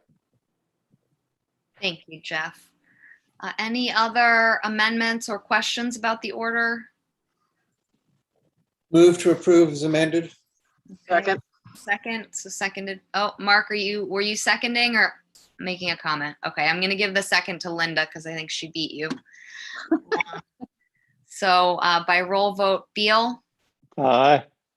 Engelborg, Aye. Harrisman, I, Golding, Aye. LaFleur, Aye. Phillips, Aye. Williams. Aye. All right, that carries unanimously. And that moves us on to extension of orders. We have Lamp at 15 Aurora Way. Lampy. Lampy, So this was the project that's just down at the end of the cul-de-sac on Aurora Way. It's recently been in front of us for an amendment. The permit is set to expire next month, and they've just started the project post-amendment. And they are asking for, sorry, let me just pull it. Since I botched the date at the last meeting, they have requested that it be extended for 2 years until 2023 to be sure they have enough time to complete that project. thank you, Jeff. Is there a motion to issue the extension until 2023 or for 2 years. So moved. Is there a second? Seconded by Dave. So by roll vote, Beal, Aye. Engelborg, Aye. Arisman, I, Golding, Aye. LaFleur, Aye. Phillips, Aye. Williams. Aye. All right, that carries unanimously. And that moves us on to approval of minutes from August 26th and September 2nd. So I don't know if anybody has amendments to the minutes. Ian? Yes, Madam Chair. Thank you as always, Terry. In the proposed minutes for September 2nd, on page 3, at the top of the page, when it says, when I refer to the February 4th, 2020 DEP report, I think it should say appeal. Thank you, Ian. And I haven't actually gone back to look at the recording, so I might have said report, Terry, but I would hope you would change it to appeal, because that's what it was. Thank you, Ian. Any other thoughts about the minutes? And I don't know if Terry is on to amend or if we should approve the minutes from August 26th and hold on the September 2nd. We can approve with that change. Yeah, you can approve those as amended. You as can make a amended. motion to approve 826 as drafted and 9-2 as amended. And Okay. she's gonna take minutes from the recording of this, so. That's my motion, Madam Chairman. Okay, thank you. So Linda's made the motion I second it. for the minutes, seconded by Dave. So by roll vote, Beal, Aye. Engelborg, Aye. Arisman, I, Golding, Aye. LaFleur, Aye. Phillips, Aye. Williams. Aye. Right, that carries unanimously. And that moves us on to monitoring reports.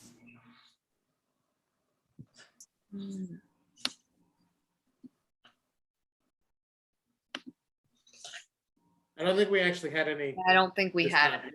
any. So that moves us on to committee reports. We have crack.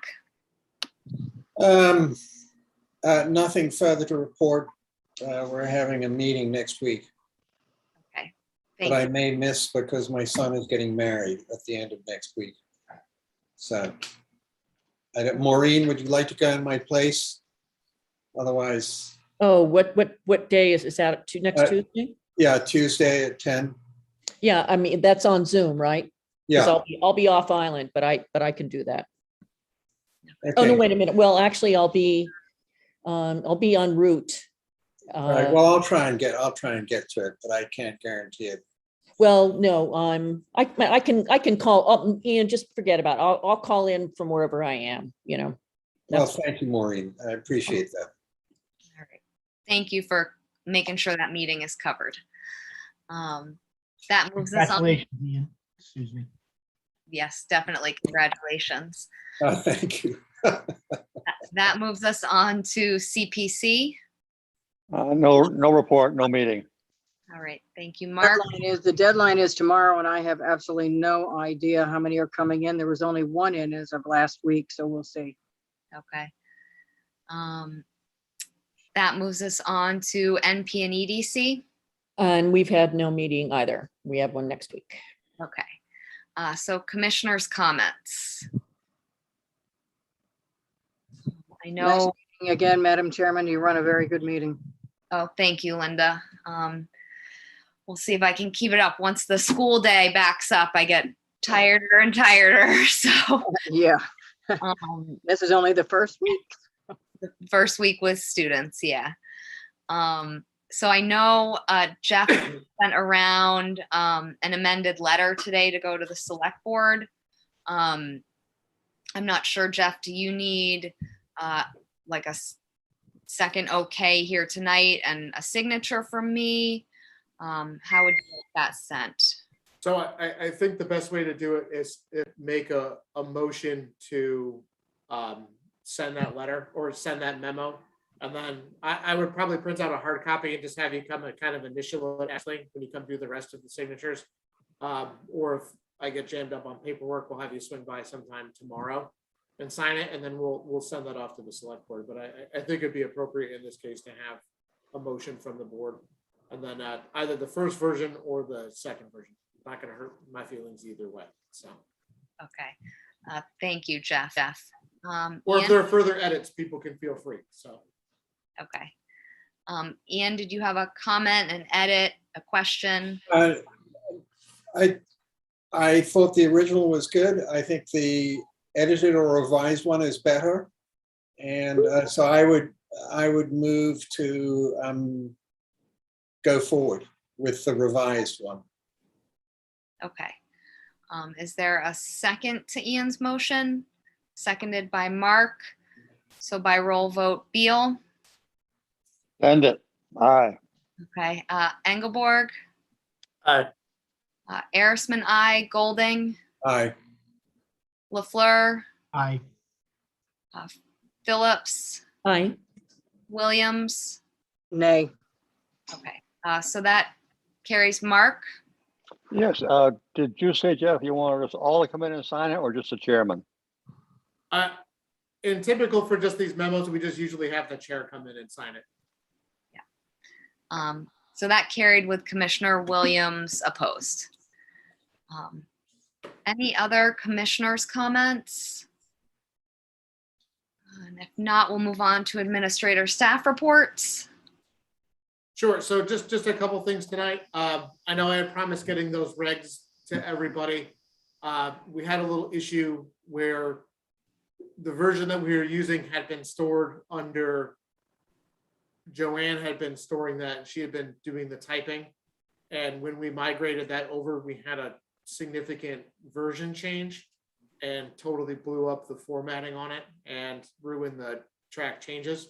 So we're almost done rebuilding that. So hopefully tomorrow. I do apologize for that delay, but that was something that I was not expecting when it transferred from the older version that her machine was running and then brought it over here, kind of made a mess of it and needed to get fixed. And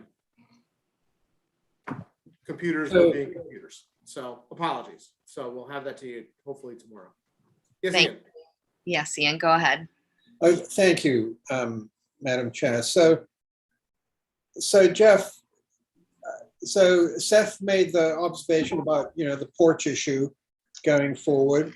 Is that something you could highlight in red or something for a discussion, or should we just go through our notes, read, and then? So we've got a lot of those notes floating out there, I think. Yeah, So, there's a ton of notes. I think honestly, the way to best capture what Seth was talking about probably just comes down to how we're defining structure. It's a pretty broad definition. I think looking at that definition, and even if it's breaking it into different, categories of structure or what that includes or entails, I think just looking at that definition, but I'll definitely highlight that definition for everybody.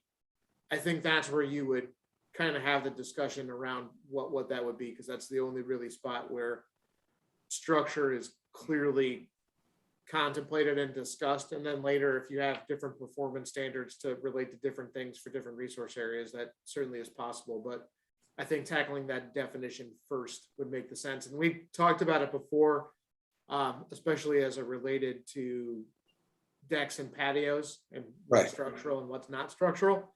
So I think just kind of a second bite at the apple at that would probably be the easiest way. thank you. I'll definitely, it's already highlighted with the track changes for the first part, but I'll definitely make sure that the whole section's in yellow or some color that's easy to find. Thank you, Jeff. Seth? Yeah, thank you, Madam Chair, and thank you, Jeff. I think that's a good way to move forward because a lot of the conversations we've had over the past year or so indicate that how we view structure isn't one thing. It needs to be a little bit segmented to better hit on the resource protection that we're trying to achieve. Yes. All right, so with that, and then the second one I have is an enforcement issue I wanted to bring to everyone's attention.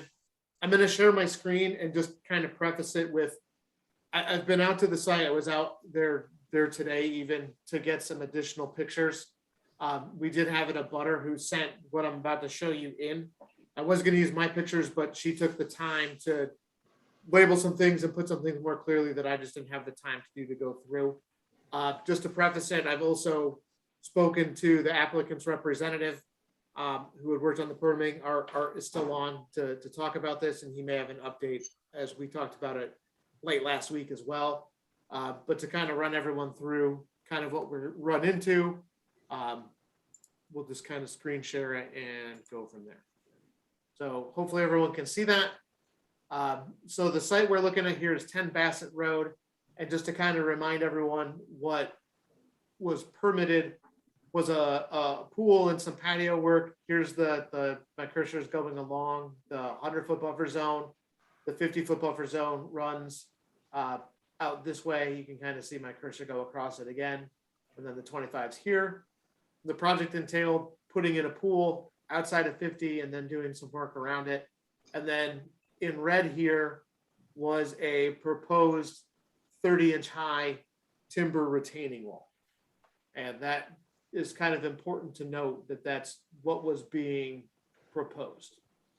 So that's the plan that was put to the HDC. So I'm just turning to myself. But so what was built, if you can see here, is a pretty substantial, kind of where my corner is here, matches up with this corner right here on this plan. And I would say that that wall from grade to the top is probably just shy of 6 feet in height. There's some more pictures here, and then it runs back on the property line, and then obviously runs in front of the pool. Just to go back and to kind of continue, so it runs here and then runs up the property line this way, and then over here is it comes over and carves out kind of a more square area on this side as well of the structure. Unfortunately, don't have the picture up on the screen of that side. But just to kind of run through, right now it's kind of holding a pretty substantial amount of fill and a lot of just woody debris and landscape debris and, you know, tops of the concrete block. It's just a laid block wall.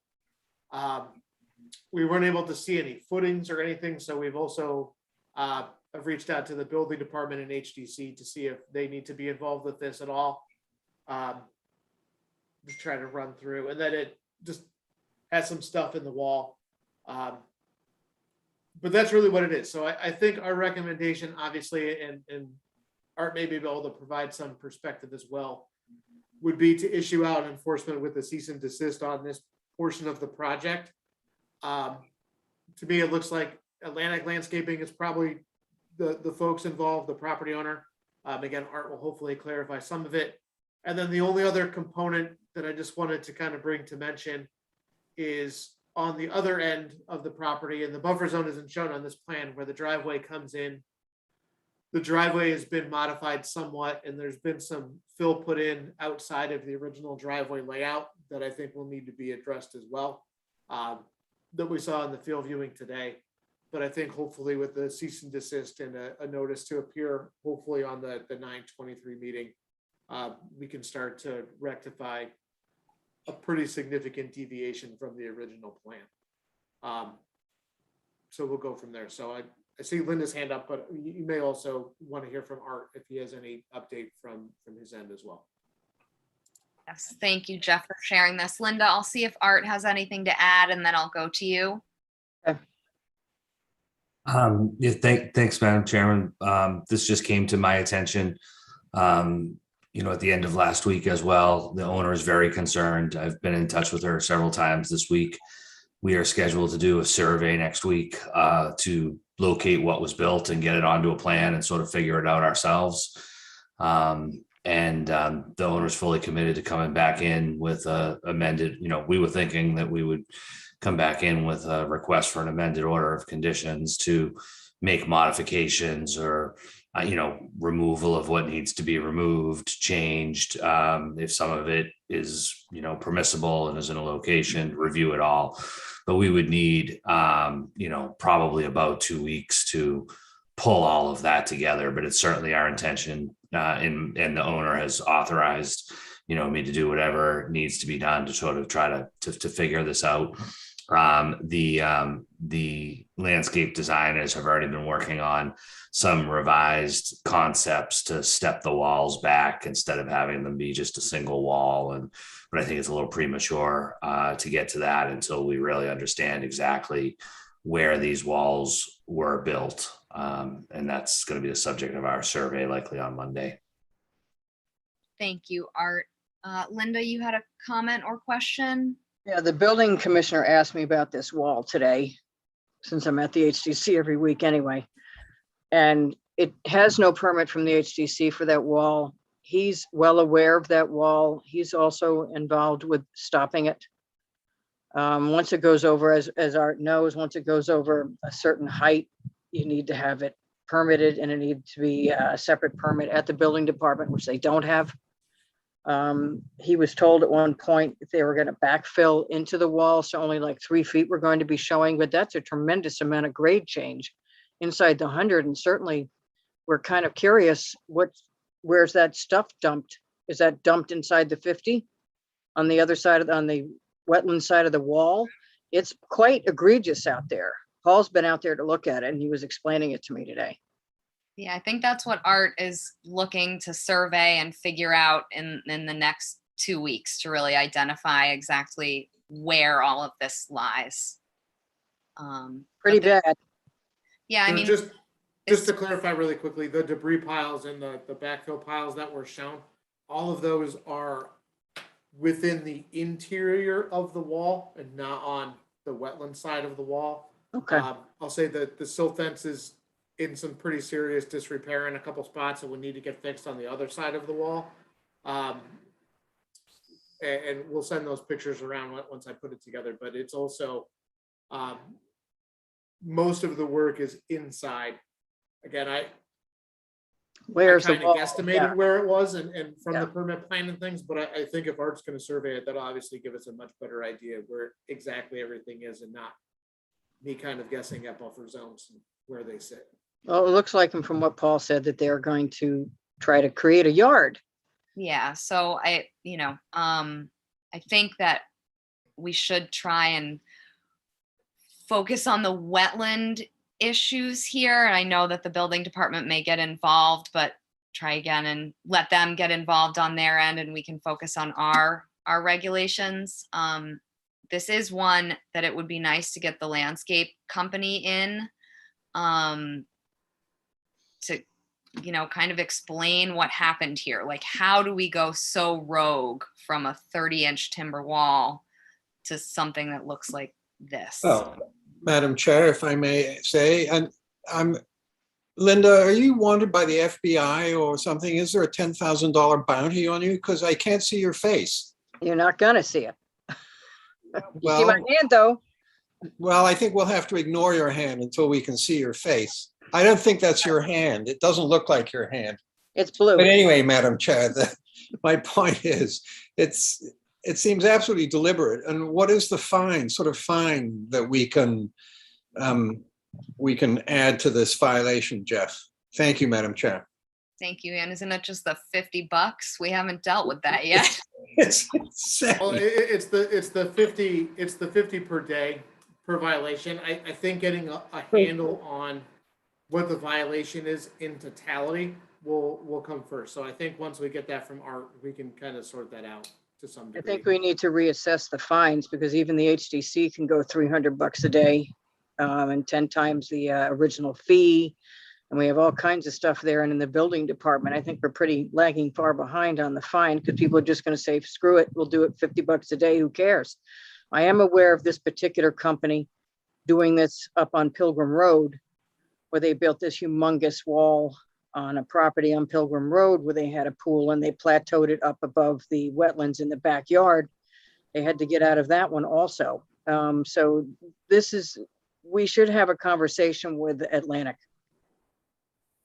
I think we would love to if possible. So we'll see if we can rope them in here. I'm sure the Art's client is probably having many conversations with Atlantic about this, I would assume. Maureen, did I see your hand up? And then Art, I know how to comment. Yeah, thank you, Madam Chair. I was going to comment along the lines of Ian, figure out what fines we can currently possibly do until we get the increases that we are planning to get enacted.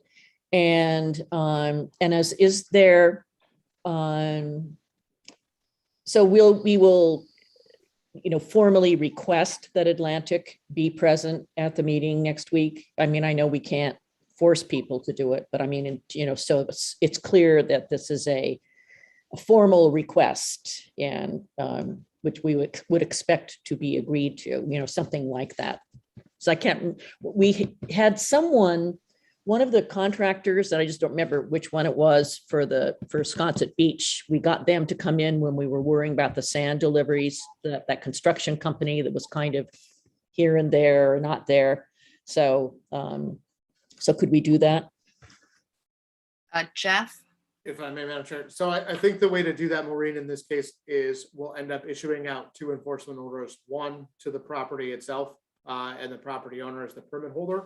And then since we're aware of who the contractor who is doing the work is, we'll also issue them that same cease and desist with the notice to appear. And I think we just make it abundantly clear to the homeowner and the contractor that they won't be released from that cease and desist on that property until they appear.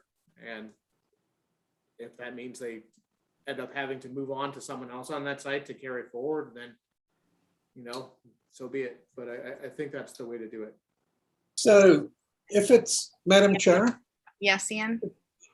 am I correct in saying that it's on the property line? I don't know. I will answer that with maybe, but I don't think we know for sure where it's definitely close to a property line, or it looks to be intended to run, but without it located, I can't say where it is 100%. So I guess what I'm leading to is, at what point is it criminal damage? I think we'll have to see where it is first. Yeah. And where I'm coming from is to try and start really penalizing this type of behavior. That's, like.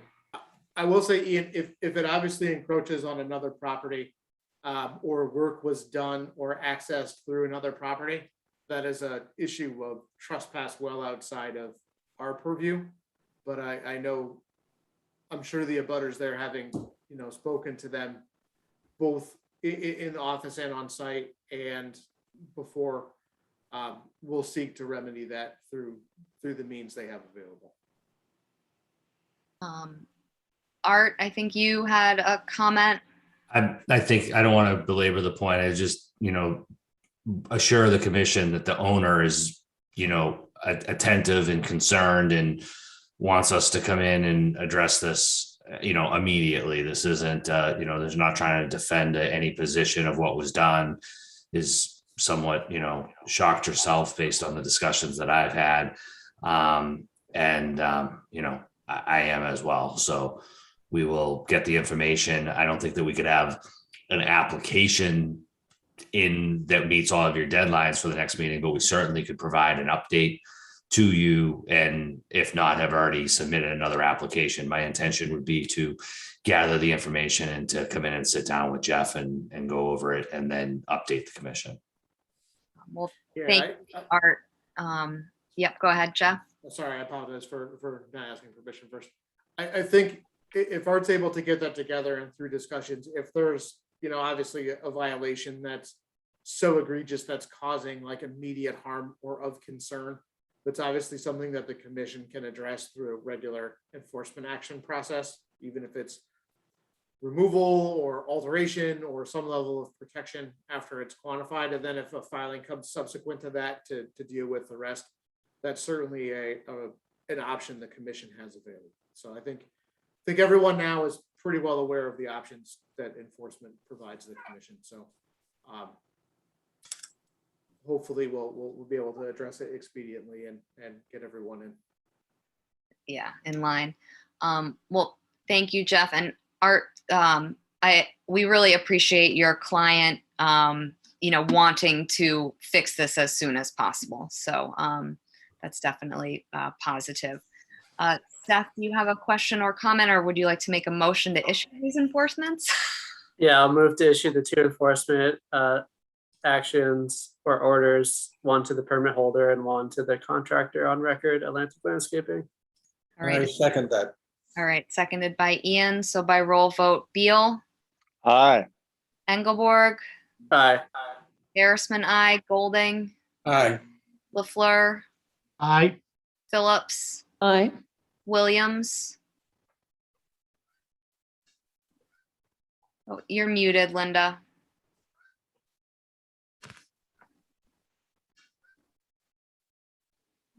Aye. Okay, so that carries unanimously.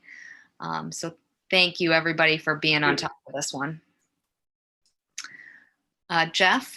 Just to kind of close this one out too, I just wanted to let everyone know too, and even if Art's listening, that's fine.